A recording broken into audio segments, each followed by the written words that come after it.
Hi hello నమస్తే welcome to సరదాగా కాసేపు ఏ సెలబ్రిటీ టాక్ షో.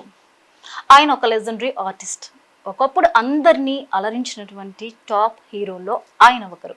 ఇప్పుడు క్యారెక్టర్ ఆర్టిస్ట్గా, బెస్ట్ మోటివేటర్గా మనందరికీ సుపరిచితమైనటువంటి వ్యక్తి. ఆనాటి జనరేషన్కి ముద్దమందారం అనే సినిమా చెప్తే ఆయన గుర్తొస్తారు. 4 స్తంభాలాట ఇలాంటి సినిమాలు గుర్తు చేస్తే వచ్చే ఆయన పేరు గుర్తొస్తుంది. అలాగే ఇప్పటి జనరేషన్కి అంతేగా అంతేగా అనే ఒక్క డైలాగ్తో ఈ జనరేషన్ని కూడా ఆయన అట్రాక్ట్ చేశారు. సో ఇప్పటికే మీ అందరికీ అర్థమైపోయి ఉంటుంది కదా, ఆయన ఎవరో కాదు, ప్రదీప్ గారు, సీనియర్ మోస్ట్ ఆర్టిస్ట్. అలాగే ఆయన నడిచే వికీపీడియా అని కూడా మనం చెప్పొచ్చు. అంత బంచ్ ఆఫ్ నాలెడ్జ్ ఉన్నటువంటి గ్రేట్ పర్సన్ ఈరోజు మనతో ఉన్నారు. వారితో మాట్లాడదాం. నమస్తే ప్రదీప్ గారు. నమస్తే తల్లి. మీరు ఇలా మా ఇంటర్వ్యూకి రావడం చాలా చాలా ఆనందాన్ని కలిగిస్తుంది. అయ్యో, ఇట్స్ నా ఆనందం అమ్మ. ఎందుకంటే ఆర్టిస్ట్ కింద ఆల్వేస్ ఫీల్ అనమాట. మనం ప్రేక్షకుడితో ఎప్పుడూ మమేకమే ఉండాలి, టచ్లో ఉండాలి. ఒకప్పుడు న్యూస్ పేపర్ల ద్వారా ఉండేవాళ్ళు, ఇప్పుడు ఈ ఛానల్ ద్వారా ఉంటాం అట్లా. సో ఐఎమ్ ఆల్సో హ్యాపీ 99 టీవీకి రావటం నాకు కూడా ఆనందంగా ఉంది. సార్ ఎక్కడ మొదలెడదాం? ముద్దమందారంతో మొదలెడదామా, మీ చైల్డ్హుడ్తో మొదలెడదామా? మీ ఇష్టం అమ్మ, మీరు ఏమడిగినా నేను చెప్తాను, ఎక్కడైనా మొదలెట్టేసండి. ఓకే సార్, అయితే ముద్దమందారంతో మొదలెట్టి మధ్యలో అవి ఇవి మాట్లాడుకుందాం.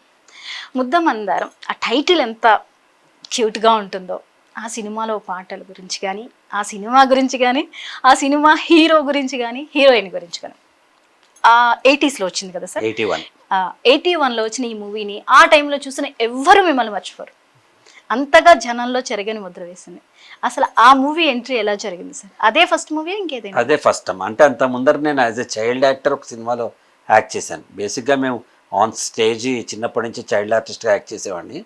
దాంతో దాసనారాయణరావు గారు పిలిచి ఇదెక్క న్యాయం అనే సినిమాలో మురళీమోహన్ గారు, ప్రభ గారి కాంబినేషన్లో ఒక క్యారెక్టర్ వేసాం. ప్రభ గారు చిన్న అంటే మరీ అంత చిన్న కాదు, 10th క్లాస్ అప్పుడు, 14-15 ఇయర్స్ అప్పుడు చేశాను. అంటే రీసెంట్ గా మీది FB లో మీరు షేర్ చేసిన పిక్ చూసాను.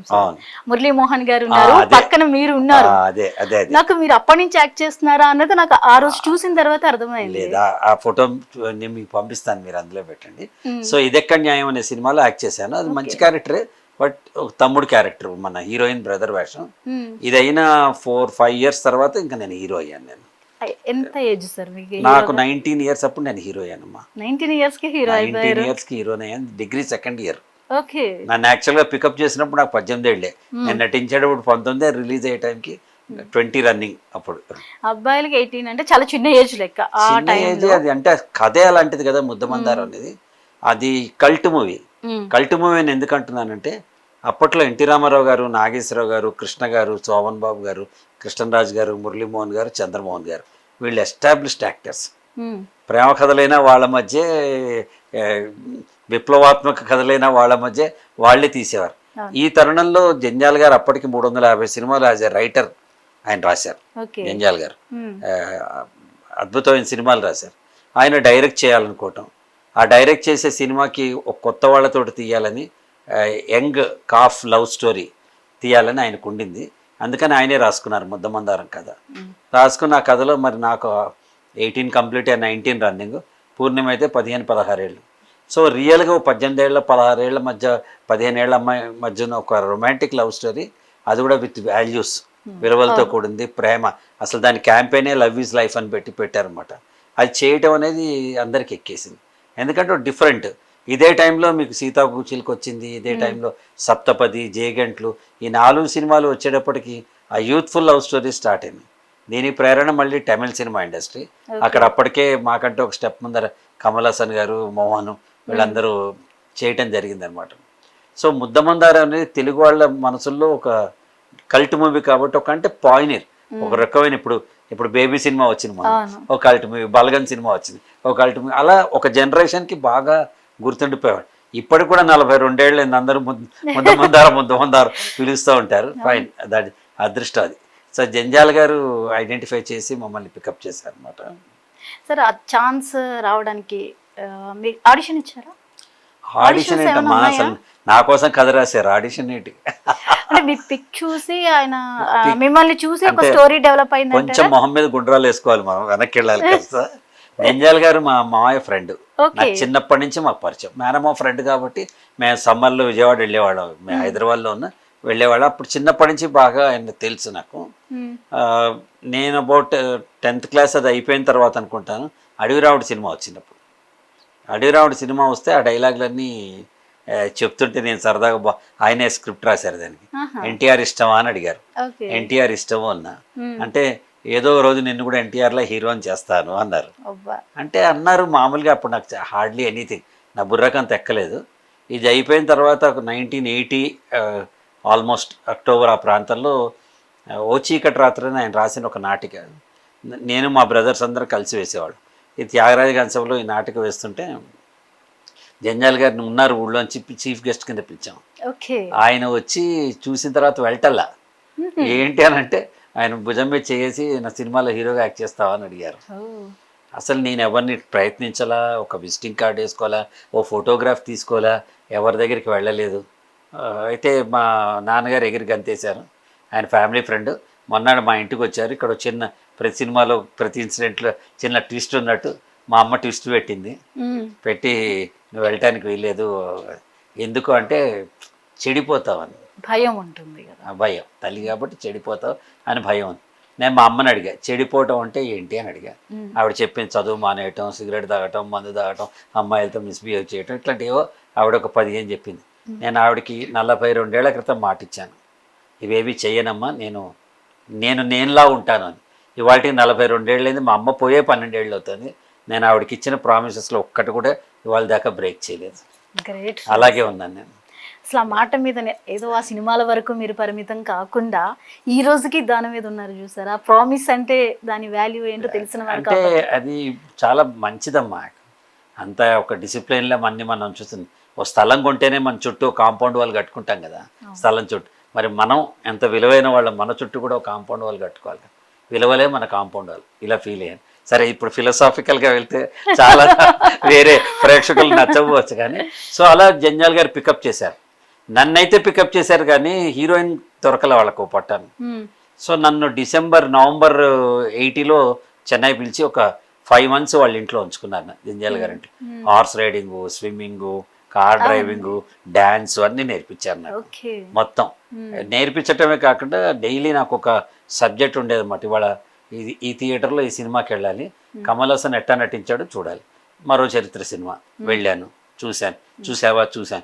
రేపు అదే సినిమాకి వెళ్ళు, పక్క వాళ్ళు డైలాగ్ చెప్తున్నాడు, కమల్ హాసన్ ఎలా నటించాడో చూడు. ఎల్లుండి అదే సినిమాకి వెళ్ళి ఇంకోటి అబ్జర్వ్ చేయి, షార్ట్ ఎందుకు తీశారు, ఇదెట్టు తీశారు. ఇలా నన్ను ఒక 18 సార్లు మరో చరిత్ర సినిమా చూపించాను. 18 times నేను మరో చరిత్ర సినిమా చూసాను. ఏమన్నా ఊరికే చూసిరాపో అనేవారు. అక్కడి నుంచి ఆ అబ్జర్వేషన్లోంచి నాకు ఈజీ అయిపోయింది. మన మిత్రుడు రాజేంద్ర ప్రసాద్ గారిని తను ఇవాళ కూడా అంటాడు, అంత గ్రేట్ ఆర్టిస్ట్ కదా రాజేంద్ర ప్రసాద్.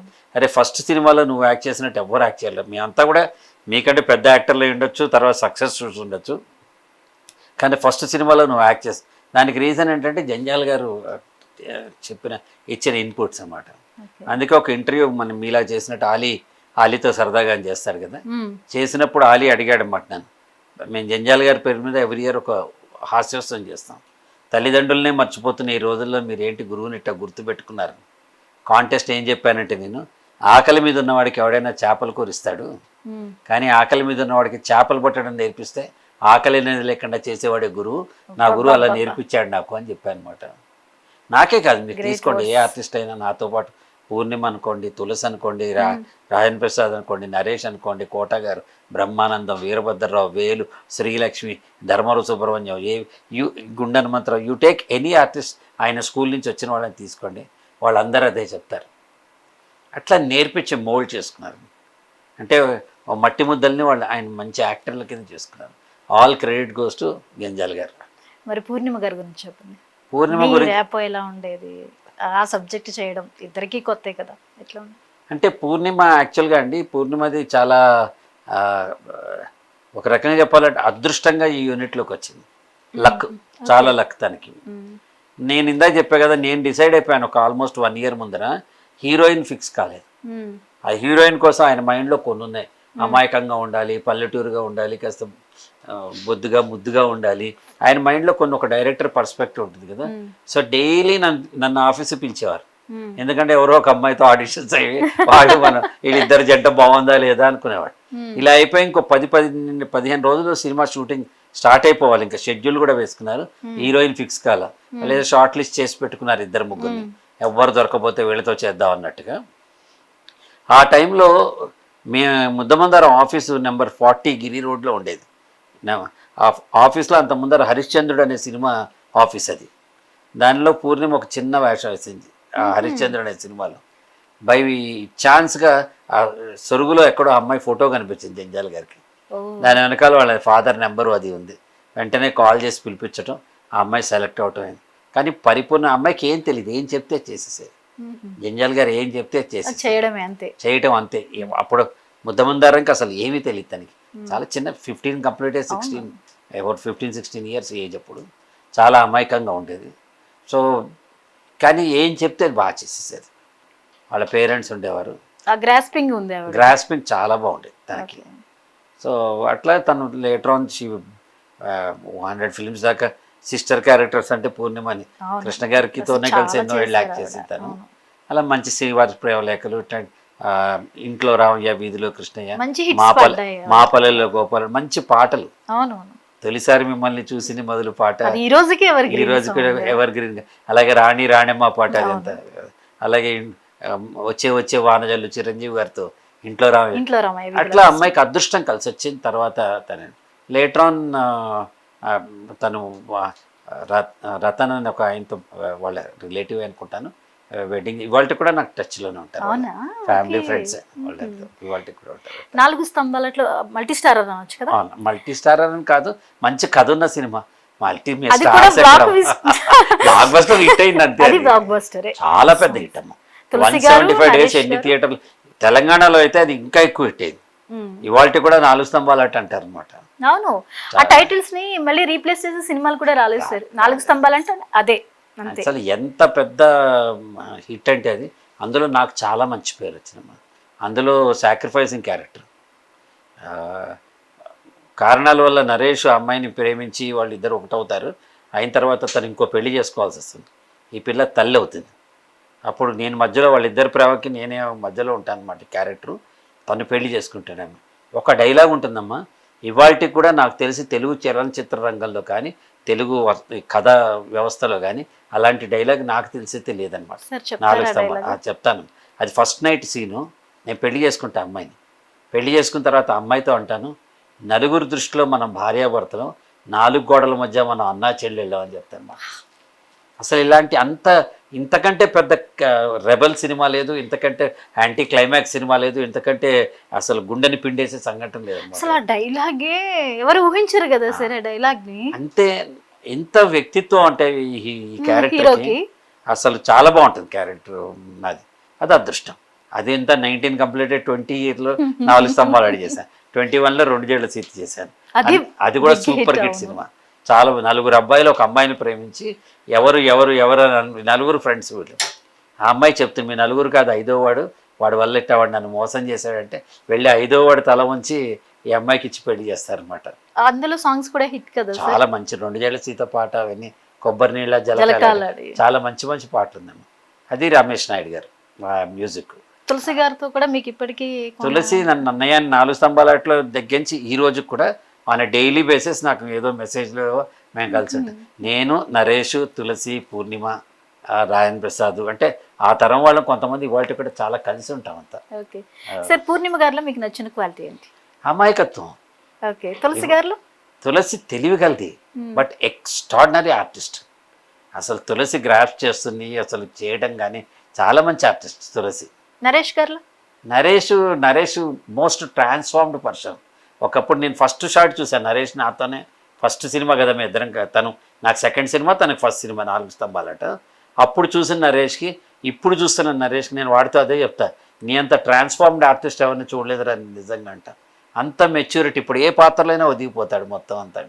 ఆయన సినిమా చిత్రం బళ్ళారే విచిత్రం చూసినప్పుడు మీకు ఏమనిపించింది సార్? నాకు చాలా వాళ్ళ అమ్మగారిని చూస్తున్నట్టుంది కదా, అసలు ఆంటీని చూస్తున్నట్టుంది. ఆవిడ నేను చాలా క్లోజ్గా చూశాను.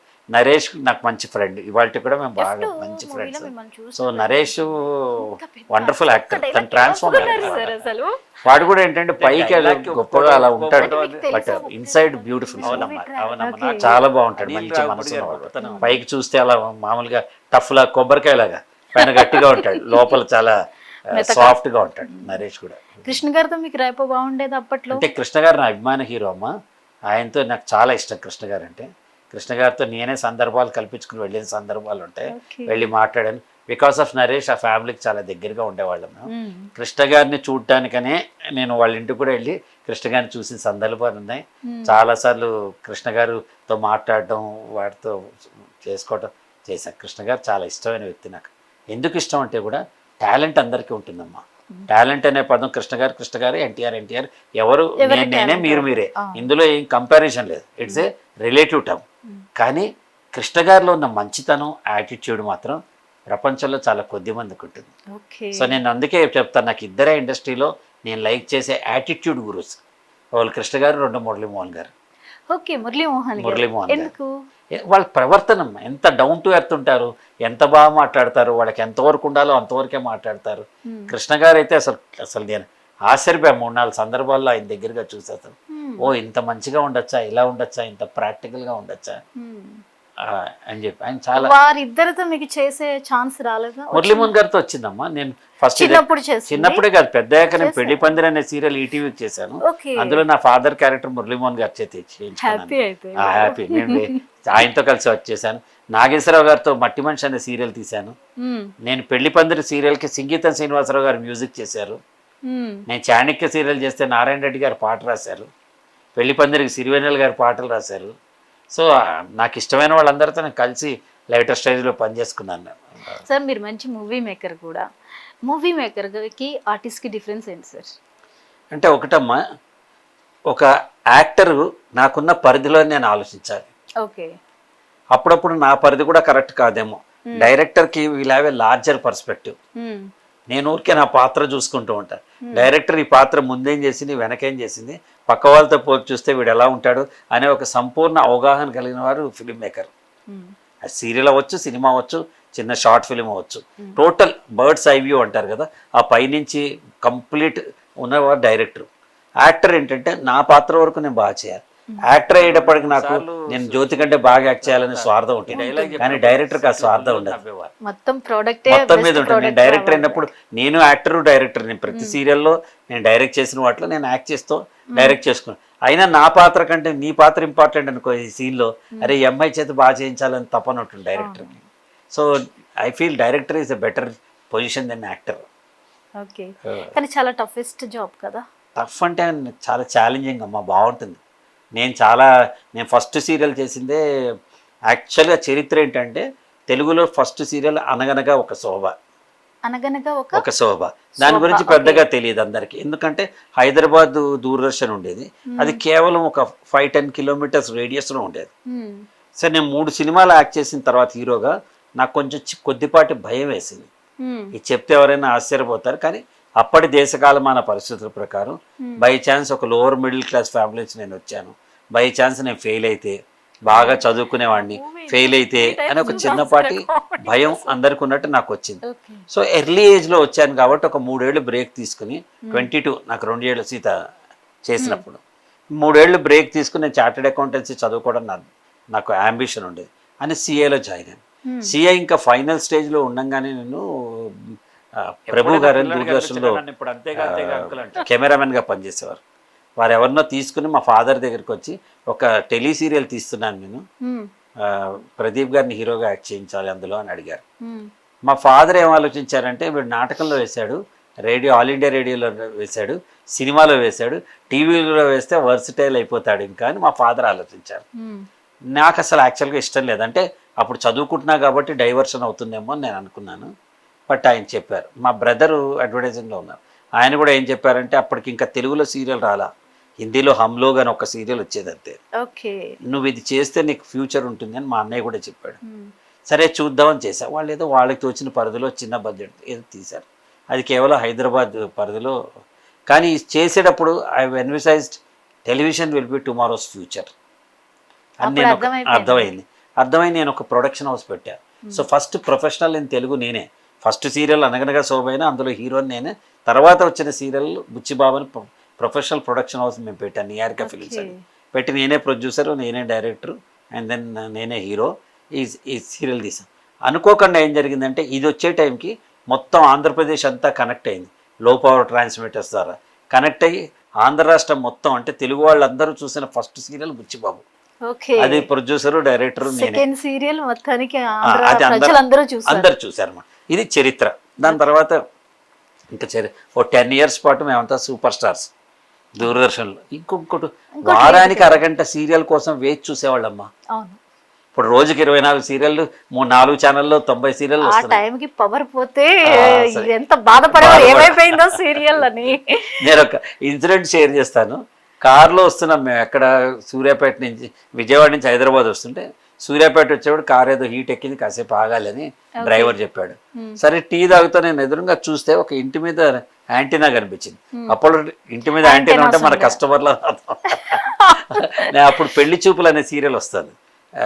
పెళ్లి చూపులు అంటే సుమ నేను పరిచయం చేసిన సీరియల్. ఇప్పుడు యాంకర్ సుమ ఫస్ట్ టైం తను యాక్ట్ చేసింది, కెమెరా ముందు వచ్చింది, నేనే పరిచయం చేశాను. ఆ సీరియల్ నేనంటే తీసుకురావడం ఒకటి చెప్తాను, కాదు మీ ద్వారా ఇంట్రడ్యూస్ అయ్యారు. ఇప్పుడు మీరు జీపీఎస్ పంపించారు నాకు, జీపీఎస్ పట్టుకున్నా ఇక్కడికి వచ్చాను. జీపీఎస్ గొప్పతనం కాదు, వచ్చిన వాళ్ళ గొప్పతనం, అలా అమ్మాయి గొప్పతనం అంతే. నేను ఎప్పుడు క్రెడిట్ తీసుకోనట్లా. సో ఆ ఇంటిని చూసే ఒక అరగంట మన ఎపిసోడ్ వస్తాను కదా చూడొచ్చు దూరదర్శన్లో అని వెళ్ళారు. తలుపు తీయగానే వాళ్ళు ఆశ్చర్యపోయారు చూడంగానే. అంటే న్యాచురల్ కదా, అప్పటికి నేను 3 సినిమాల్లో హీరోని, దాని తర్వాత ఈ సీరియల్ 3-4 సీరియల్ పాపులర్ అయిన యాక్టర్ని. రండి రండి రండి ప్లీజ్ కమ్ అని లోపల పిలిచారు. నేను ఎపిసోడ్ చూడొచ్చాను, రండి లోపల ఉన్నారు, లోపల చూద్దామని తీసుకెళ్ళారు. లోపల అమ్మ ఇంతకంటే డబుల్ హాల్ ఉంటుంది, ఒక 60-70 మంది కూర్చొని చూస్తున్నారు. ఒకటే టీవీ సీరియల్. వాళ్ళతో కలిసి చూస్తే వాళ్ళు అన్నం పెట్టి నన్ను మర్యాద చేసి నైట్ 11 దాకా అక్కడ ఆపేసారు. That was the demand for television at that time. Even ఈ రోజు కూడా నన్ను ఎవరైనా అడిగితే నాకు ఎక్కువ ఈ 4 మాధ్యమాల్లో, నాటకం, టీవీ, సినిమా లేకపోతే రేడియో, ఈ 4 మాధ్యమాల్లో మీకు ఏది ఇష్టం అని అంటే నేను టెలివిజన్ అని చెప్తాను. యాజ్ అన్ యాక్టర్ నాకు అత్యద్భుతమైన ప్రతిభనిచ్చింది, పాపులారిటీ సినిమా ఇచ్చింది, కానీ నాకు తృప్తినిచ్చింది టెలివిజన్. ఓకే, నేను చేసిన కొన్ని పాత్రలు, ఆ పాత్రలు జనాల్లోకి వెళ్ళిన తీరు, దాని తర్వాత మనకి అసలు I cannot say even I'm proud to be a television actor. Sir మీరు movie maker, senior artist, established artist. F2 మూవీలో మిమ్మల్ని చూసినప్పుడు అనిపించింది ఇంత పెద్ద ఆర్టిస్ట్ ఒక్క డైలాగ్ ఎలా ఒప్పుకున్నారు సార్ అసలు? అంటే డైలాగ్కి ఒప్పుకోకపోవడం తెలుసా? ఒకటే డైలాగ్ ఉంటుంది. అవునమ్మా, నాకు అనిల్ రావిపూడి గారి గొప్పతనం అది. అనిల్ నాకు అంత ముందరే ఇంకో కామన్ ఫ్రెండ్ దాకా పరిచయం అయ్యారు. మేము రాజాజీ గ్రేట్ సినిమా అప్పుడే 3-4 సార్లు ఊరికే సరదాగా కలిసి కాఫీ షాప్లో కలవటం, మాట్లాడటం అలా చేశాను అనమాట. ఏదో డిస్కస్ చేసేవాళ్ళు, నేను మాట్లాడినా కొంచెం.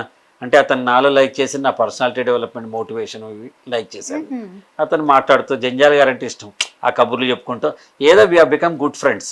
ఏజ్ ఏముందా మా ఫ్రెండ్కి, ఎవరైనా వచ్చి, తను చాలా చిన్న కుర్రాడు నాకంటే తను. అలాంటప్పుడు నన్ను ఒకసారి ఆవాస హోటల్కి రండి ఇవాళ కలుద్దాం అన్నాడు. F2 కంటే ముందర నేను వెళ్ళినప్పుడు ఈ భార్యాభర్తల సంబంధం అది ఇది అని కొన్ని నాకు మీరు చేస్తారు కదా, నేను నా వైఫ్ హ్యాపీ మ్యారీడ్ లైఫ్ మీద ట్రైనింగ్ ప్రోగ్రామ్స్ అవి చేస్తూ ఉంటాం. దాని గురించి డిస్కస్ చేద్దామంటే కథ కోసం అడుగుతున్నాడు. నేను చాలాసేపు పాయింట్స్ నాకు తెలిసినవి చెప్పా, తను ఎక్స్ప్రెస్ చేశాడు, చెప్పేశాను. అయిపోయిన తర్వాత సార్ ఇందులో మీరు క్యారెక్టర్ వేయాలి అని అడిగాడు. చేస్తానండి, తప్పకుండా చెప్పండి అన్నాను. అంటే ఈ తమన్నా వాళ్ళ ఫాదర్ క్యారెక్టర్ మీరు వేయాలి. నేను లైక్ చేశాను, ఎందుకంటే ఇంత పెద్ద స్టార్ కాస్ట్లో మంచి వేషం, మనసు ఉప్పొంగిపోయింది. ఓకే చేస్తానండి. సినిమాలో మీకు ఒకటే డైలాగ్ ఉంటుంది. నేను అడిగాను, ఒకటే డైలాగ్ ఉంటుందా అని అడిగా. ఒకటే డైలాగ్ అంటే ఒకే డైలాగ్ 10 సార్లు చెప్తారు, కానీ ఒకటే డైలాగ్ ఉంటుంది. నాలో మరి న్యాచురల్లీ నాకు కొంచెం భయం వేసింది. అదే డౌట్ వచ్చింది. నా భయం అంటే అప్పటిదాకా నేను కామెడీ వేషాలు లేదు, నా image hero image, character artist image, తర్వాత పాజిటివ్ ఇమేజే ఉంది. ఇప్పుడు కామెడీ వేషాలు నేను చేయలే, స్టేజ్ మీదే వచ్చేయటం తప్ప నేను పెద్ద వేషాలు చేయలే. నేను పర్సనాలిటీ డెవలప్మెంట్ ట్రైనర్ కింద, మోటివేటర్ స్పీకర్ కింద నేను కంపెనీస్కి వెళ్తాను, కాలేజెస్కి వెళ్తాను. అక్కడ ఎవరైనా నన్ను పెళ్ళాం చాటు భర్త అంటే ఇంకో రకంగా చూసే అవకాశం ఉందని అంత ఆలోచించారా? ఆలోచించి నేను వద్దని చెప్పాను. ఆహా, చెప్తే అతను వినలేదు. ఓకే. లేదండి నాకు కమీడియనే కావాలనుకుంటే నేను ఎవరినైనా పెట్టుకుంటా కమీడియన్ని, కానీ నాకు మీలాంటి విద్వత్ ఉన్న వాళ్ళు, మీలా సాఫ్ట్గా ఉన్న వాళ్ళు భార్య అని చెప్తే అది వినే క్యారెక్టర్ కావాలి, అప్పుడే పండుతున్న వేషం అని చెప్పి అతను నన్ను ఫోర్స్ చేశాడు. నేను అనిల్ ఒక 1 వీక్ టైం ఇవ్వండి, నేను చెప్తా. 7 సెకండ్లు కూడా టైం ఇవ్వను, ఇప్పుడు మీరు ఓకే అన్న. సరే నేను కూడా, మా అమ్మాయి కూడా వచ్చింది ఆ రోజు. నాన్న ఓకే నాన్న చేయండి, సరే చేస్తానన్న. చేసినంతసేపు నాకు భయం ఏదో ఒకటి ఉండింది. ఒక 2-3 సార్లు షూటింగ్ మొదలైన తర్వాత ఈ డైలాగ్ చెప్పినప్పుడు సెట్లో గుళ్ళు నవ్వేవారు. అమ్మయ్య పండుతోంది అని అనుకున్నాను.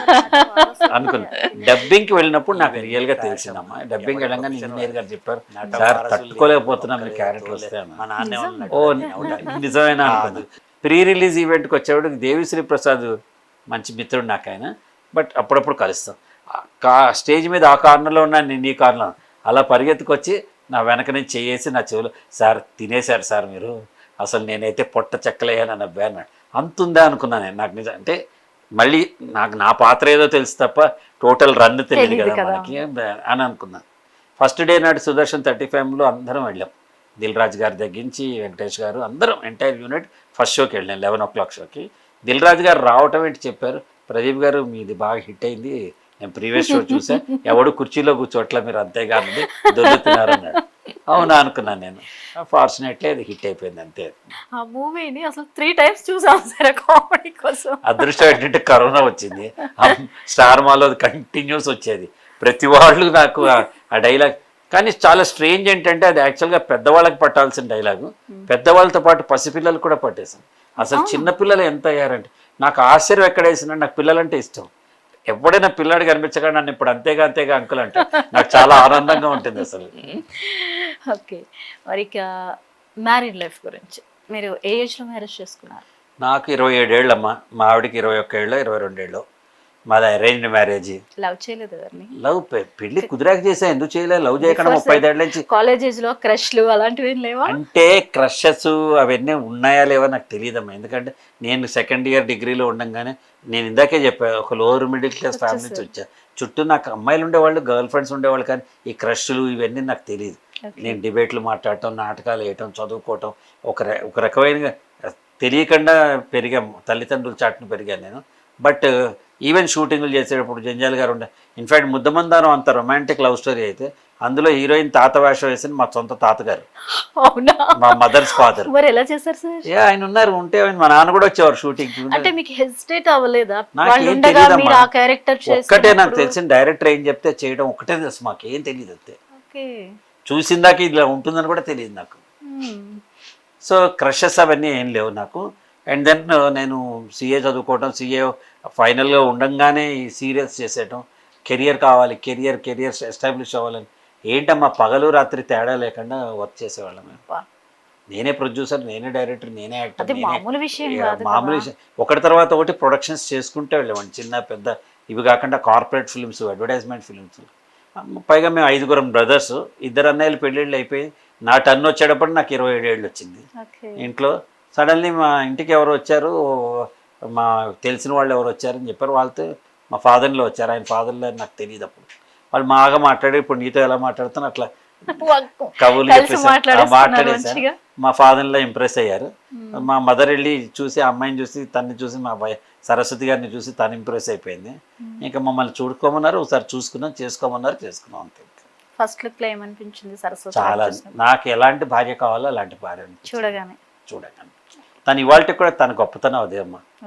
చాలా పద్ధతి, ఎక్స్ట్రాడినరీ పద్ధతి. తను ఒక ఆ గీత గీసుకుని ఇటు అటు పక్కకి రాదు. And she's my mother, she's my best friend, she's everything for me today. నేను హైట్స్ ఆఫ్ హిమాలయస్ చూశాను, డెప్త్స్ ఆఫ్ పెసిఫిక్ చూశాను, కష్టాలు చూశాను, సుఖాలు చూశాను, ఎన్నో చూశాను. అసలు నా చేయి అలా వదలకుండా అలా పట్టుకుని నాతో పాటు వీఆర్ బెస్ట్ ఫ్రెండ్స్. 35 ఏళ్ళైంది మా పెళ్ళి, వీఆర్ బెస్ట్ ఫ్రెండ్స్ అంతే. ఇంకా ఇంకో 100 జన్మలున్నా నాకు తనే భార్య కావాలనుకుంటాను. మీరు చాలా లక్కీ మాట.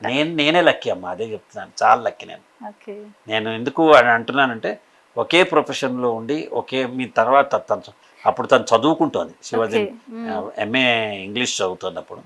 లేటర్ ఆన్ మా పెళ్ళైన తర్వాత ఫ్యూ మంత్స్ ఒక కాలేజ్లో లెక్చరర్గా చేసింది. ఓ రోజు పికప్ చేసుకోవడానికి వెళ్తే 100 మంది పిల్లలు గట్టి గట్టిగా అరుస్తుంది. వదిలే అన్న, అవునా? నేను వదిలేసే అన్న, ఏం చేయాలని చెప్తా అన్న. నేను ఒక టెలిఫిలిం తీశాను సంజారగల్లు శంకర్రావు అని, దానికి ప్రొడ్యూసర్గా తన పేరు పెట్టాను. మేము దూరదర్శన్కి వెళ్ళాం సైన్ చేయడానికి. వెళ్తే అప్పుడు శైలజా సుమన్ గారు అని ఆవిడ సీనియర్ ప్రొడ్యూసర్, ఆవిడ ఉన్నారు, ప్రదీప్ మీ ఆవిడ చాలా బాగుంది, యాంకరింగ్ ఎందుకు చేయించకూడదు అన్నారు. అప్పటికి యాంకరింగ్ అనే పదం లేదు, అనౌన్సర్లు తప్ప, టీవీ అనౌన్సర్లు తప్ప యాంకరింగ్ అనే పదం లేదు. అది కూడా ఎవరు, శాంత్ స్వరూప్ గారు, రోజారాణి గారు, విజయదుర్గ గారు, ప్రేమ మాన్వి గారు, వీళ్ళు నలుగురే ఉండేవారు, ఇంకెవరు ఉండేవారు కాదు అసలు. నీ ఇష్టం, మీ ఇష్టం అంటే చేయించండి అన్న. అదే నీకేం అభ్యంతరం లేదు. అభ్యంతరం ఉంది, ఈయన ఎట్లా ప్రొఫెషన్ తన ఎట్లా ప్రొఫెషన్, అభ్యంతరం ఉందన్న. తను అక్కడి నుంచి పికప్ చేసుకుంది. ఏమో ఒక ప్రోగ్రామ్, అది పేరు గుర్తు రావట్లేదు నాకు, మొత్తం 1 వీక్ వచ్చే కార్యక్రమాలన్నీ without prompter, without anything memorize చేసి ఒక 1 వీక్ వచ్చే కార్యక్రమం, ఇంక్లూడింగ్ ఏ సినిమా ఎవరు అనేది అది ఇచ్చారు. టకటకటకట చెప్పేసింది. చాలా మెమరీ పవర్ అసలు. ఇవాళ కూడా చాలా మెమరీ పవర్ ఆవిడకి, చాలా గొప్ప మెమరీ పవర్. చేసేసింది. బయటకు వచ్చాను, ఏంటి ఎలా చేయగలిగావు నువ్వు, ఎట్లా ఉంది, నేను వెళ్ళలేదు. నేను తర్వాత పికప్ చేసుకోవడానికి వెళ్ళాను. నేను వెళ్తే ఎలా చేసి, నాకేం కనిపించాలా, కెమెరా లెన్స్ తప్ప అన్న, ఇంతకంటే గొప్ప క్వాలిటీ లేదు అని చెప్పాను నేను. ఇంతకంటే అదృష్టమే లేదు. ప్రపంచం అంతా కనిపించగల మన కెమెరా లెన్స్, ఆ లెన్స్ కనిపిస్తే చాలు. యాక్ట్ చేసేటప్పుడు కానీ మాట్లాడేటప్పుడు కానీ నేను లెన్స్ని చూసే మాట్లాడతాను, నేను లెన్స్ని చూసి చెప్తాను. చిన్నవర్ అలా అచ్చ తెలుగు యాంకర్ అనే పేరు, తెలుగులో తొలితరం యాంకర్ అనే పేరు తనకి. మొన్ననే PhD, this age PhD complete చేసింది. పిహెచ్డి వచ్చింది. పిహెచ్డి సబ్జెక్ట్ కూడా తెలుగు సీరియల్ కథా వస్తు పరిశీలన. తెలుగు సీరియల్లో కథా లక్షణాలని ప్రతిపాదించింది.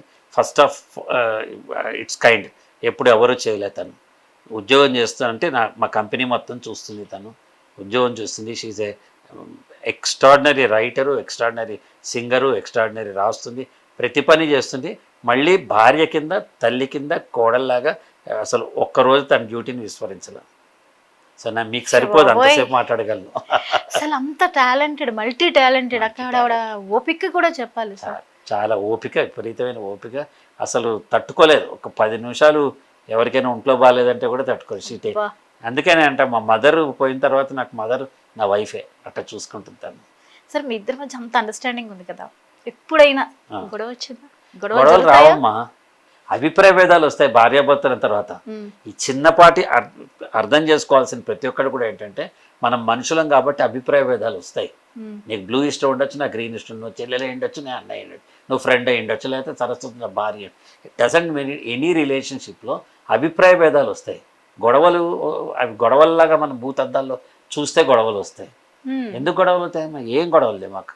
నేను చెప్తున్నా కదా, నేను కొన్ని కష్టాలు నేను ఎంత అనుభవించానంటే, మధ్యలో ప్రొడక్షన్స్ చేయటం, నాకు దూకుడు ఎక్కువ. ఆ దూకుడులో నష్టాలు పోయి ఉంటాయి, వచ్చే ఒక్కొక్కసారి నష్టపోతాం కదమ్మా. మనం అనుకున్న, ఇప్పుడు విరాట్ కోహ్లీ 100 కొట్టినవి అందరికి గుర్తుంటాయి, 0 కొట్టినవి వాడికి గుర్తుండవు కదా.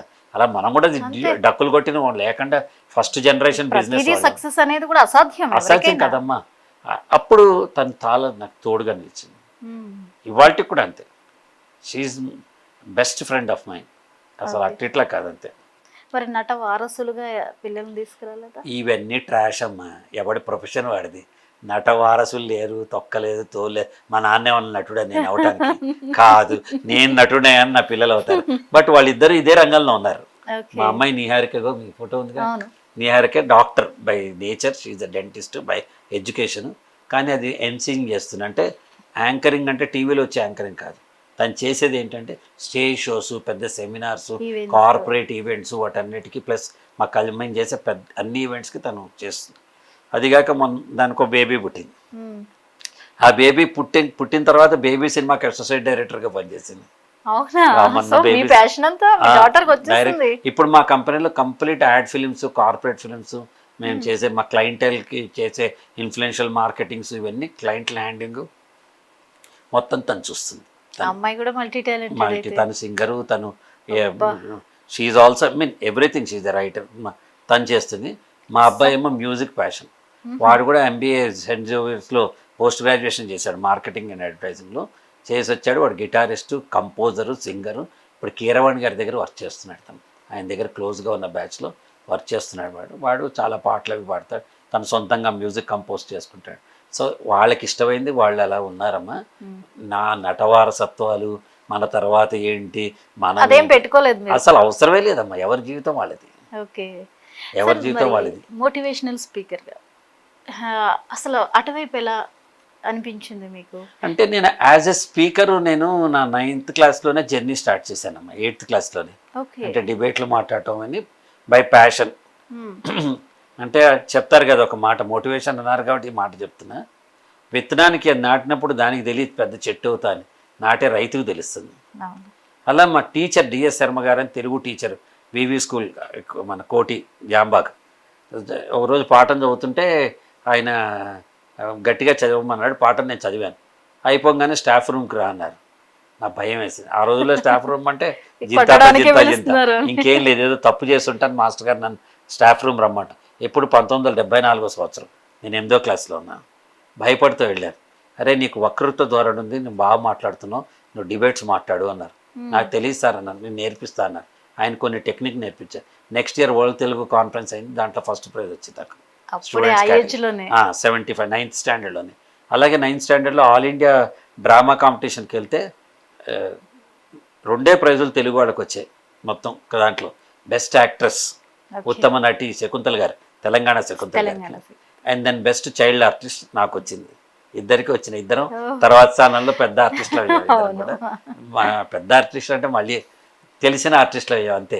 పెద్ద చిన్న ఆర్టిస్ట్ అని కొన్ని పదాలకి యాప్ట్ మీరు లేదమ్మా అసలు వచ్చారు. సో అట్లా మాట్లాడటం అలవాటైంది. ఆ మాట్లాడటం ప్యాషన్ అయింది నాకు. ఎప్పుడైతే నేను సిఏ చదివానో అప్పుడు ఆ టైంలో జూనియర్ ఛాంబర్ ఇంటర్నేషనల్ అని ఒక ఆర్గనైజేషన్లో నేను నాకు స్ట్రెస్ బస్టర్. నేనేమి క్లబ్లకు వెళ్ళను, డ్రింక్ చేయను, పార్టీలు చేయను. అంటే మై నేచర్ ఈజ్ లైక్ నా పుస్తకాలు చదవటం, ఇట్లా ఇవాళ కూడా బుక్స్ చదువుతాను నేను. ఆ నేచర్ ఉన్నప్పుడు ఈ మాట్లాడడం అనే ట్రైనింగ్ అనే పదం నన్ను ఆకర్షించింది. సో దాంట్లో ఒక 7 డిప్లొమాస్ చేశాను, అంటే పోస్ట్ గ్రాడ్యుయేషన్ డిప్లొమాస్ చేశాను. 99 వచ్చేటప్పటికి రోజుకి నేను 2 షిఫ్ట్లు పనిచేస్తూ 39 ఏళ్ళు వచ్చినాయి నాకు. ఇట్లా ఉండేవాడిని. అప్పుడు యాదృచ్ఛికంగా ఇంకా ఏదైనా చేయాలని నేషనల్ లెవెల్ ట్రైనింగ్లో ఒక పెద్ద డిప్లొమా ఉంటుంది, అది చేశాను నేను. చేసినప్పుడు ఇంకా నాకు ఆకర్షితమై ఈ మోటివేషన్ వైపు 99 నుంచి జర్నీ స్ట్రాంగ్ అయింది. అంత ముందర 85 నుంచి చేసిన 99 నుంచి స్ట్రాంగ్ జర్నీ అయింది.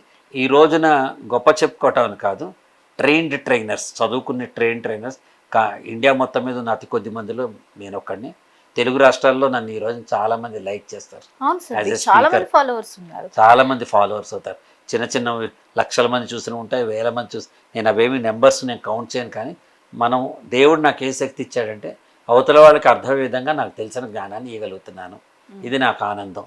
సో నన్ను మీలాంటి వాళ్ళు ఎవరో అడిగారు, సార్ మీరు యాక్టర్, ప్రొడ్యూసర్, డైరెక్టర్ ఇట్లా 10 జాబ్స్ ఉన్నాయి కదా, which is your best job అని అడిగితే, నేను మాట్లాడినప్పుడు మోటివేట్ చేసినప్పుడు ముఖ్యంగా ఆడపిల్లలు ఉంటారు, మా అభంశమం తెలియదు, 8th స్టాండర్డ్ నుంచి ఇంటర్మీడియట్, వాళ్ళకి నాకు ఇష్టం, వాళ్ళతో మాట్లాడటం అంటే ఇష్టం. వాళ్ళకి మంచి ఏంటి చెడు ఏంటి అన్నీ చెప్తూ ఉంటాయి కదా. వాళ్ళ కళ్ళల్లో కనిపించే మెరుపు, I feel it as a Deepavali for my life. నేను అంత ఆనందిస్తాను నేను అనమాట. అంటే ప్రతి ఒక్కళ్ళు ప్రతిదానికి పుట్టారు. ఇప్పుడు నేను చిరంజీవి గారిని కాలేను, ఇంకా ఆశపడి నేను చిరంజీవిని అయిపోతే ఓవర్నైట్ పిచ్చి భ్రమలు అవన్నీ. అలాంటి భ్రమలు నాకు లేవు, ఈ రోజు లేవు, నిన్న లేవు, రేపు కూడా ఉండవు నాకు. I know what I am, I know what are my strengths. నా పరిధి, నా పాత్ర పరిధి, నా చిట్టు పరిధి. అందుకే నేను నా జీవితాన్ని రాసుకున్నాను. I'm a middle class guy with rich values, I'm not a rich guy with mediocre values. So నా పరిధి, నా పాత్ర పరిధి, నా జీవన పరిధి నాకు తెలుసు అనమాట. దాంట్లో ఈ మోటివేషన్ అనేది నాకు చాలా హెల్ప్ అయింది. సార్ ఇప్పుడు వచ్చే జనరేషన్లో అమ్మాయిలకి ఏదొచ్చినా ఎదుర్కొని నిలబడగలిగేలా ఉండాలి అంటే వాళ్ళు ఎలా ఉండాలి సార్? అంటే ఫస్ట్ తమను తాము తెలుసుకోవాలమ్మా. ప్రాబ్లం ఏమైపోతుందంటే ఇక్కడ వాళ్ళకి పరిస్థితుల్లో అవగాహన రావట్లే. ఆడపిల్లలకి నిన్నదాకా తల్లిదండ్రులకి సరిగ్గా తెలియదు. తీసుకో, ఒక రూరల్ బ్యాక్గ్రౌండ్లో ఉన్న ఒక ఆడపిల్లకి తల్లిదండ్రులు ఇద్దరు పొలం పని చేసుకునే వాళ్ళు, చిన్న ఉద్యోగాలు చేసుకునే వాళ్ళు, అంటే వీళ్ళు చదువుకునే ఆడపిల్లలు పైకి వచ్చేస్తారు. పైకి పేరుకు చదువు ఏంటమ్మా ఈరోజు? పుస్తకంలో ఉన్న చదవడం తప్ప వాళ్ళకి మంచి చెప్తుందా, చెడు చెప్తుందా, ఎలా బతకాలో చెప్తుందా, ఏది కష్టం ఏ సుఖం నేర్పిస్తుందా అమ్మా చదువు? సారీ, నేను ఎవరిని క్రిటిసైజ్ చేయట్లేదు, నా మనసు కలిగే బాధ చెప్తున్నాను. చదువు అనేది ఒక క్వాలిఫికేషన్ గానే ఉండిపోతుంది. నీ జీవితాన్ని నువ్వు ఎలా ఉండాలి తెలివితేటలు వీళ్ళకు ఉండట్లా. అప్పటిదాకా ఒక పంజరంలో ఒక చిన్న లిమిటెడ్లో పెరిగి ఎవడో తిన్నావా, ఉన్నావా, అమ్మ బుజ్జి అనగానే అంటే తప్పని నేను అంటలేదు. మీరు చాలా కరెక్ట్ పాయింట్ చెప్తున్నారు సార్. నేను తప్పు అని నేను అంటల్లా, కానీ నీకు తెలియాలి కదా, ఒక ఏజ్ రావాలి కదా, ఏది మంచి ఏది చెడు తెలియ పరిపక్వత నీలో రావాలి కదా. నేను మా అమ్మాయికే చెప్పాను, నేను మా ఆవిడ 17 years కదా BDS చదవడానికి రాయచూరు వెళ్తుంటే, నాన్న నీ పెళ్ళి నీ ఇష్టం, నీ పెళ్ళి నీ ఇష్టం, నువ్వు ఎవరిని పెళ్లి చేసుకుంటావు, కులం లేదు మతం లేదు, ఎవరినైనా చేసుకో, కానీ 17 is not the age. 25 years వచ్చిన తర్వాత మంచేదో చెడేదో తెలిసిన తర్వాత నువ్వు చేసుకొని నా సొంత బిడ్డకే చెప్పాను నేను వీళ్ళకి కూడా అది చెప్తున్నాను. మీ తెలివితేటలు మీరు అంతా ఫస్ట్ ఉమెన్ ఎంపవర్మెంట్ ఉండాలి, నీ కాళ్ళ మీద నువ్వు ఉంచోవాలి. నీ బ్యాంకులో ఒకతను ఒక పుస్తకంలో రాశాడమ్మా, అద్భుతంగా రాశాడు, 7 నెలలకి నీకు సరిపోయేంత డబ్బు నీ బ్యాంకులో ఉన్నప్పుడు నువ్వు ఏదైనా రిస్క్ తీసుకో అన్నాడు. ఉదాహరణకు 50,000 మీకు నెలకు ఖర్చు అవుతాయి అనుకుందాం, 7 నెలలు అంటే 3.5 లక్షలు నీ బ్యాంక్ అకౌంట్లో ఉండాలి. అప్పుడు ఈ ఉద్యోగం మానే, కొత్త ఉద్యోగంలోకి వెళ్ళు, ఏదైనా ఒక నిర్ణయం తీసుకో, ఏదైనా ఒకటి తీసుకో. ఎందుకంటే మనం బతకడానికి కావాల్సిన ఫస్ట్ ఎంపవర్మెంట్, మనకి ఎకనామిక్ ఫ్రీడమ్ ఉండాలి, ఉమెన్ ఎంపవర్మెంట్ ఉండాలి. ఇవేమీ పిల్లలకి తెలియట్లేదు. చిన్నపిల్లలు వాళ్ళకి ఏంటంటే పాపం ఒక ఫోన్ కోసమో, ఒక అవసరం కోసమో, లేకపోతే ఏదో ఇదే ప్రపంచం అని వాళ్ళు అనుకుంటున్నారు నిజంగా. సో నేను ఐఎమ్ ట్రయింగ్ టు మోటివేట్, అబ్బాయిలో ఉండి అమ్మాయిలో ఉండి ఎంతోమందికి చెప్తాను నేను. చిన్న విషయం గుర్తుపెట్టుకోవాలమ్మా, ఒక నిప్పు అడవిలో దావానమయ్యే అడవినే కాల్చేస్తుంది. అదే నిప్పుని తీసుకెళ్ళి ఒక ఫ్యాక్టరీలో ఫర్నెస్లో పెడితే అది ప్లేన్ని తయారు చేస్తుంది, పిన్ని తయారు చేస్తుంది. అంటే మనలో ఉన్న ఒక నిప్పు, ఒక ఇగ్నైట్ చేసే ఒక ఎంతూజియాసము, మనం దాన్ని ఛానలైజ్ కనుక చేసుకుంటే అది ఛానలైజ్డ్ ఎనర్జీ మన జీవితంలో ముందుకు వస్తుంది. ఇట్లా ఇది చెప్తుంటే పెద్ద ఓషన్ లేప. ఇండస్ట్రీని ఇంత కాచి పడిపోసారు, మరి పాలిటిక్స్ గురించి మీ ఒపీనియన్ ఏంటి సార్? పాలిటిక్స్ గురించి నా ఒపీనియన్ ఏంటంటమ్మా, పాలిటిక్స్ ఇప్పుడు 2 భ్రష్టు పట్టి ఉన్నాయి, 2 పాయింట్స్. ఆ 2 పాయింట్స్ లేకపోతే పాలిటిక్స్ బాగుపడుతుంది. ఒకటి కుల వ్యవస్థ, అసలు కులం అనేది లేదు ప్రపంచంలో. ఇప్పుడు మీరు రమ్మన్నారు, నేను వచ్చా మీ కులం ఏంటని నేను అడగల. ఆ అబ్బాయి కెమెరా తీస్తున్నాడు, అతను కులం ఏంటని, మా డ్రైవర్ కులం ఏంటని మనం ఏమి అడగం. ఓన్లీ ఓట్లు వేసేటప్పుడు మాత్రం వీళ్ళు ఓట్ల కోసం విభజిస్తున్నారు, అది నేను లైక్ చేయట్లేదు. ఫస్ట్. రెండోది, ఇంత డబ్బు పెట్టి ఓట్లు కొనుక్కుని మనమే ఓటుకి డబ్బు తీసుకుని ఓటేస్తున్నప్పుడు వాళ్ళని ప్రశ్నించే అధికారం మనకు లేదు. తప్పు. వాడి వ్యాపారం అయిపోయింది. 10 కోట్లు ఖర్చు పెడితే 20 కోట్లు సంపాదించాలి అనుకోవడంలో వాళ్ళ తప్పేమీ లేదు అక్కడ. ఆ 10 కోట్లు ఎందుకు ఖర్చు అవుతున్నాయంటే కేవలం మనం చేస్తున్నాం, వీళ్ళందరినీ ప్రలోభ పెట్టి ఇవన్నీ చేస్తున్నారు. సో ఒక మార్పు వస్తుంది, ఇదివరకు ఉన్నట్టు ఇప్పుడు లేదు, ఇప్పుడు ఉన్నట్టు రేపు ఉండదు, మార్పు వస్తుంది. ఈ 2 కాదని పాలిటిక్స్ ఉంటాయంటారా? సాధ్యమా? అది సాధ్యం అమ్మా. సమ్ టైమ్ టుమారో 100% సాధ్యం. ఇప్పుడు ఇలా ఉంటామని మనం అనుకోలేదు కదమ్మా. ఒక 10 ఏళ్ల క్రితం, 20 ఏళ్ల క్రితం ఈరోజు ఇలా ఉంటామని మనం అనుకోలేదు కదా. డెఫినెట్గా సాధ్యం అమ్మా. ఏదో ఒక విప్లవం వస్తుంది, ఆ విప్లవం చాలా చాప కింద నీరులో వస్తుంది. విప్లవం అంటే ఇక్కడ కమ్యూనిస్టులు మావోయిస్టులు అని కాదు నా వస్తుంది. విప్లవం అంటే చైతన్యం ప్రజల్లో వస్తుంది, మార్పు వస్తుంది. ఆ వచ్చిన రోజున ఎవరో కొత్త పార్టీ వస్తుంది, ఇప్పుడు ఎన్టీ రామారావు గారు ఒక మార్పు తెచ్చారు. అప్పుడు రాలేదు, అప్పుడు 83లో అప్పటిదాకా ప్రజల వద్దకు ఎవడైనా వచ్చాడా? రాలేదు కదా. ఆయనే వచ్చారు. ఆడపిల్లలకు సమాన హక్కు అని ఎవరైనా చెప్పారా? ఆయనే చెప్పారు. ఈ పట్వారీ వ్యవస్థ ఎవరైనా తీశారా? ఆయనే తీశారు. తర్వాత రాజశేఖర రెడ్డి గారు, చంద్రబాబు నాయుడు గారు ఒక మార్పు తెచ్చారు. రాజశేఖర్ అంటే ఎవరు తప్పు ఒప్పు అంటల్లా, వాళ్ళు కూడా ఈ చదరంగంలో పావులైపోతున్నారు. మంచి వాళ్ళు కూడా చదరంగంలో పావులైపోతున్నారు. నేను అనేది ఏంటంటే, మనం పొలిటీషియన్ నుంచి ఎక్స్పెక్ట్ చేసేది ఏంటి అని ఆలోచించే ముందర మనం ఏం చేస్తున్నాం అని ఆలోచించాలి. సో నా దృష్టిలో నేను చేస్తుంది ఏంటో మీకు చెప్తాను. నేను థింక్ లైక్ ఏ ఎమ్మెల్యే. మీరే ఇప్పుడు అంటే నేనున్నాను అంటే నాకు పెద్ద ఎమ్మెల్యేకి 1,00,000 మంది ఉంటారు కాన్స్టిట్యున్సీలో, నాకు 10 మందే ఉన్నారు. నా డ్రైవరు, నా ఆఫీస్లో పనిచేసే వాళ్ళు, లేకపోతే మా ఇంట్లో పనిచేసే అమ్మాయి, మా వాచ్మెన్, నాకు తెలిసిన 10 మంది ఉన్నారు. ఈ 10 మందికి వాళ్ళ పిల్లల చదువు, వాళ్ళకి ఏం కావాలో చూడటం, వాళ్ళకి భోజనం పెట్టించడం, వాళ్ళని చూసుకోవటం. మనలాంటి చదువుకున్న వాళ్ళు, ఎఫర్ట్ చేయగలిగిన వాళ్ళు 10 మందిని చూసుకోగలిగితే, గైడ్ చేయగలిగితే ఆటోమేటిక్ పాలిటిక్స్ బాగోతుంది, దేశం బాగోతుంది. I have started. మీకు పాలిటిక్స్లోకి వెళ్ళాలని ఆలోచన 100% ఉంది, కానీ ఇప్పుడున్న పరిస్థితులు భయపడి నేను వాటల్లా ప్రయత్నం ఏం చేయట్లేదు. నేను నిలబడగలను అమ్మా. నాకు 99లో నాకు తటస్థులుగా నేను అచ్చుతూ చంద్రబాబు నాయుడు గారికి అప్పుడు వెళ్ళి చేసాం. అప్పుడు మాకు ఫిల్లర్స్ వచ్చి నేను ఉంచామని. కానీ నేను అంటే అగైన్ చెప్తున్నాను, నేను నాకు ఇష్టమే కానీ ధైర్యం లేదు. ఓకే, ఒకవేళ పాలిటిక్స్ లోకి ఆఫర్ వస్తే ఏ పార్టీని సపోర్ట్ చేస్తూ వెళ్ళాలి? ఏ పార్టీ అయినా పర్వాలేదమ్మా, నాకు పార్టీలతో సంబంధం. మంచి చెడు ప్రతి పార్టీలో ఉంది, ప్రతి ఒక్కరు ఉన్నారు. ఆపర్చునిటీ వస్తే మనం సర్వ్ చేయడానికి ఆపర్చునిటీ వస్తుంది. నిజంగా మీకు పొజిషనే కావాలా సర్వ్ చేయడానికి? Position is one time good will, but good will is life time position.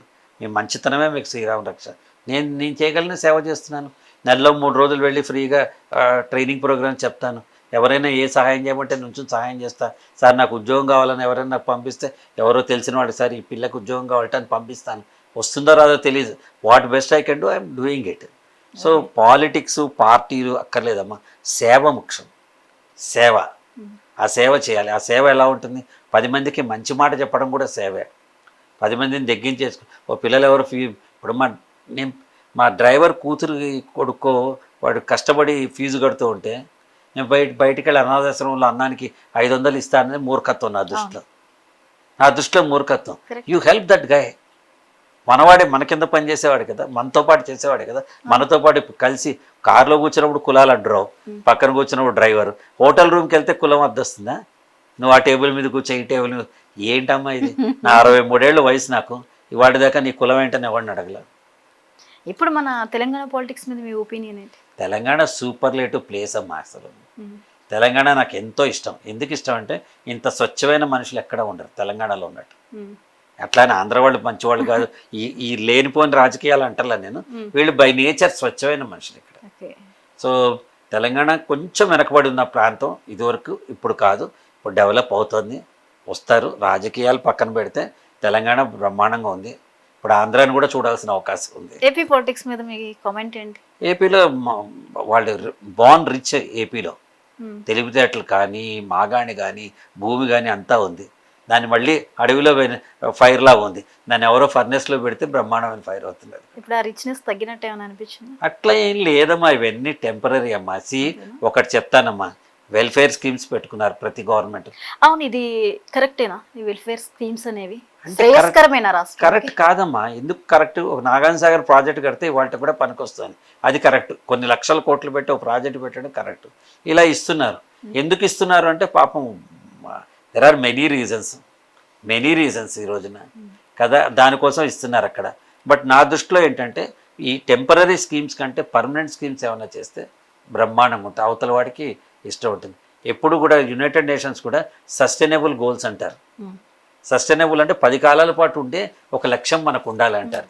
మనం ఏం చేస్తున్నాం, టెంపరీ గోల్స్కి వెళ్ళిపోతాం. అదే విద్య, వైద్యం, ఉపాధి, ఈ మూడింటిని కనుక స్ట్రాంగ్గా చూసుకుంటే అసలు ఈ పథకాలు అవసరం అంటారు? విద్యనమ్మా, విద్య అన్నిటికంటే. ఉపాధి విద్యకు తెచ్చిపెడుతుంది. ఇప్పుడు 65% ఆఫ్ ఇండియన్ పాపులేషన్ సర్వీస్ ఇండస్ట్రీలో ఉన్నారు. మీరు ఉద్యోగం చేస్తున్నారు, మీకు ఏమైనా గవర్నమెంట్ ఉద్యోగం ఇచ్చిందా? అతని కెమెరామెన్కి ఏమైనా గవర్నమెంట్ ఉద్యోగం ఇచ్చిందా? మన ఎడిటింగ్ చేసే వాళ్ళకి ఏమైనా గవర్నమెంట్ ఉద్యోగం ఇస్తుందా? ఎవరికి ఎట్లా? మనకు ఉద్యోగాలు ఒక్కర్లా, విద్య కావాలి. విద్యా దదాతి వినయం వినయాత్యాత్రి పాత్రత్వం ధనమాప్నోతి ధనధర్మం తదస్సుఖం అన్నాడు. నువ్వు సుఖంగా ఉండాలంటే భర్తృగారి బేసిక్ ఎడ్యుకేషన్ అని చెప్పాడు. ఈ ఎడ్యుకేషన్కే మనం హెల్ప్ చేయాలి. ఎడ్యుకేషన్ అంటే మన పుస్తకమే చదవక్కల్లా, రుబ్బే సోకాల్డ్ కార్పొరేట్ కాలేజీలోనే వెళ్ళక్కర్లే. Education is wisdom is intelligence, knowledge. అది ఎక్కడి నుంచి వస్తుంది? అనుభవం ద్వారా కూడా వస్తుంది. అనుభవం ద్వారా ఆ పరిస్థితులు అట్లాంటి విద్యా వ్యవస్థ మనం నేర్పించాలి. స్కిల్ డెవలప్మెంట్ అంటే వొకేషనల్ డెవలప్మెంట్కి ఇప్పుడు ప్రాధాన్యత ఇస్తున్నారు. కార్పెంటరీ నేర్పిస్తున్నారు, ఎలక్ట్రిసిటీ. అది కాదు స్కిల్ డెవలప్మెంట్ అంటే, నీకు నువ్వు నైపుణ్యం తెచ్చుకోవాలి. ఈ పరిస్థితుల్లో నేను ఎలాంటి నిర్ణయం తీసుకోవాలి అనే ఒక స్కిల్ మనకు అలవాటు అయితే ప్రతి వాళ్ళు కూడా వాళ్ళు ఆలోచిస్తారు మంచిదో చెడేటో అని. పెద్ద సబ్జెక్టులు ఏమో ఇవన్నీ. అప్పట్లో సినీ ఇండస్ట్రీ నుంచి వచ్చి ముఖ్యమంత్రిగా ఒక తెలుగు నాటేంటి ప్రపంచవ్యాప్తంగా పేరు సంపాదించుకున్నారు మన ఎన్టీఆర్ గారు. ఇప్పుడు అంత పాపులారిటీ ఉండి ఆర్టిస్ట్గా ఉన్నటువంటి జనసేన అధినేత పవన్ కళ్యాణ్ గారు ఇప్పుడు మరి పొలిటికల్ ఎంట్రీ మీద మీ ఒపీనియన్ ఏంటి? ఒకసారి చార్లీ చాప్లిన్ని ఎవరు బాగా ఇమిటేట్ చేస్తారు అని $10,000 ఒక కాంపిటీషన్ పెట్టారటమ్మా. పెడితే చార్లీ చాప్లిన్ అని డబ్బుకు ఆశపడి ఆయన మారు పేరుతో దాంట్లో పార్టిసిపేట్ చేశాట. ఆయన సెకండ్ ప్రైజ్ వచ్చిందిట, ఫస్ట్ ప్రైజ్ రాలా, సెకండ్ ప్రైజ్ వచ్చింట. ఎందుకు చెప్తున్నా అంటే పవన్ కళ్యాణ్ అత్యద్భుతమైన భావాలు గల వ్యక్తి. ఆయన ఆశయాలు కానీ భావాలు కానీ అంతా ఉన్నాయి. కానీ చుట్టూ ఉన్న ప్రజలు ఈ కుల వ్యవస్థ, మత వ్యవస్థ 1,00,000 సార్లు చెప్తున్నాడు ఆయన. కన్వర్ట్ యువర్ అభిమానం ఇంటూ ఓట్స్ అని చెప్తున్నాడు. ఆ ఓటు నా కులం కాదు, అందరి కులాల వాళ్ళు కావాలి. ఎన్టీ రామారావు గారికి ఏ కులం ఉంది, చంద్రబాబు నాయుడు గారికి ఏ కులం ఉంది, రాజశేఖర్, అన్ని పార్టీల వాళ్ళు వాళ్ళని అభినందించారు. ఇందిరాగాంధీ అంటే పోతే మా అమ్మ బోర్ని ఏడ్చింది. ఆవిడెవరు? మా అమ్మేవారు. అసలు ఇందిరాగాంధీ పోయిన రోజున మా మదర్ ఏడ్చేసింది. బోర్మని వాళ్ళ మదర్ పోతే ఎంత ఏడుస్తుందో అంత ఏడ్చింది. I still remember. సో నేనేం చెప్తానంటే పవన్ కళ్యాణ్ గారు లాంటి వాళ్ళు కొంచెం టైం పట్టచ్చేమో తెలియదు. వాళ్ళు మంచివాళ్ళు, మంచి వాళ్ళకి మనుగడ ఉండేలా మన దేవుడిని ప్రార్థించాలంతే.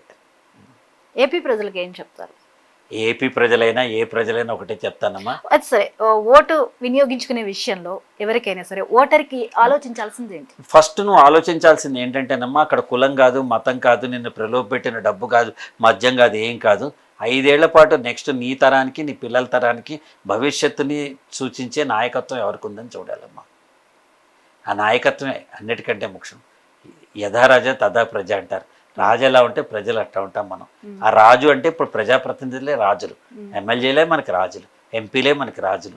ఆ రాజును వేసేటప్పుడు ఊరికి ఆషామాషిగా ఒక హాలిడే వచ్చిందనో లేకపోతే పక్కవాడు చెప్పాడనో వేయకుండా నీ మనసుకు ఏదనిపిస్తే దాన్ని ఓట్ చేయి. గెలవచ్చు, ఓడచ్చు, కానీ ఓట్ చేయి. కనీసం మార్పుకు శ్రీకారం చుట్టూ. ఇక భవిష్యత్తు ఎలా నిర్ణయించుకున్నారు? ఇప్పటికే చాలా ట్రావెల్ చేస్తున్నారు. అంటే ట్రావెల్ ఏముందమ్మా, భవిష్యత్తు మనకి ఇప్పుడు 83 years మురళీమోహన్ గారు ఇంకా స్ట్రాంగ్గా ఆనందంగా ఉన్నారు. మనం కూడా అలా ఇంకొక 20 ఏళ్ల పాటు ఆనందంగా ప్రజాసేవ, నా కోసం నేను బతికే ఎంతకాలం చాలా మటుకు, ఇక జీవితం అందరి నలుగురు కోసం బతకాలనుకుంటున్నాను. ఆర్టిస్ట్గా కొనసాగుతూనే 100% అమ్మా. దాని తండ్రి వేషాలు వేయటం మొదలెట్టాం, ఇప్పుడు తాత వేషాలు వేయటం కూడా మొదలెడతాం. వేషం వస్తుంది. ఆర్టిస్ట్కి ఇంకేముందమ్మా, అమితాబ్ బచ్చన్కి లేని రిటైర్మెంట్ మనకెందుకు ఉండాలి? రిటైర్మెంట్ అవసరం లేదు సార్ నిజంగా. సో ఆర్టిస్టులు ఏ వయసు తగిన పాత్రలు అవి వేసుకుంటే ఎప్పటికీ అక్కడ ఉంటాయి. అందులో నేను సినిమాయే కావాలని ఏ రోజు అనుకోలేదు.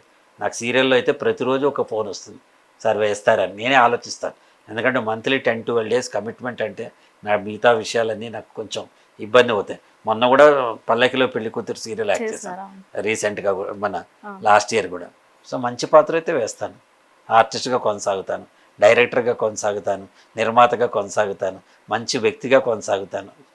అయితే ఇప్పుడు మీరు ఈ జనరేషన్కి మీరు కనుక ఒక మూవీ మేక్ చేయాలంటే ఎలాంటి మూవీ చేయాలనుకుంటున్నారు డైరెక్టర్గా, ప్రొడ్యూసర్గా? అంటే నాకు నచ్చే అంశం ఏంటంటే అమ్మా, ఈరోజు సామాజిక న్యాయాలు మనం ఇవన్నీ చెప్తే సినిమాలు చూడొచ్చు, చూడకపోవచ్చు.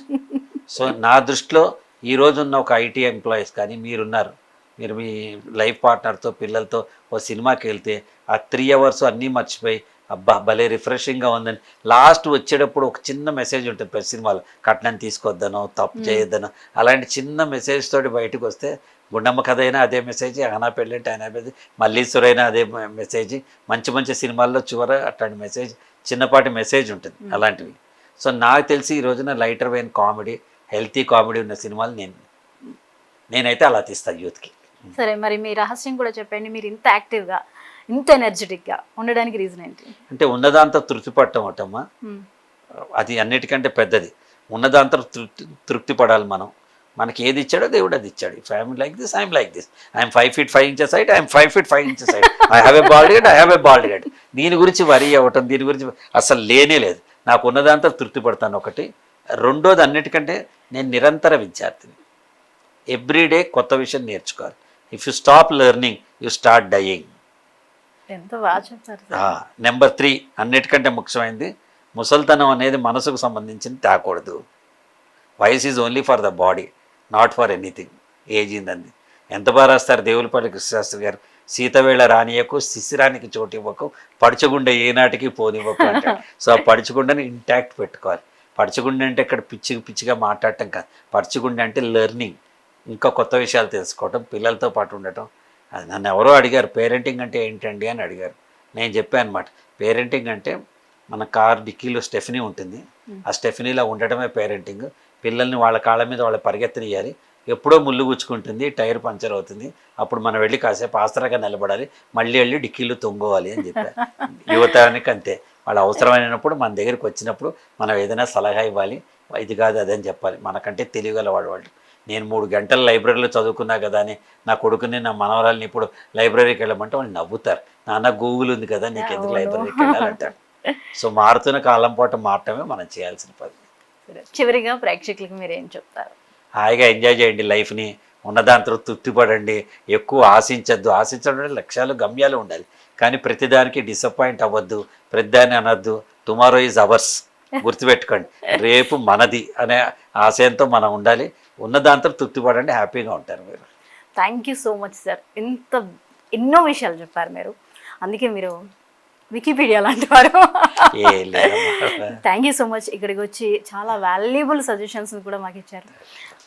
థ్యాంక్స్ అండి. చూసారు కదండి ఇవాళ సరదాగా కాసేపులో ప్రదీప్ గారితో ఇంటర్వ్యూ. మరో గెస్ట్తో మళ్ళీ కలుద్దాం. Keep watching 99 TV.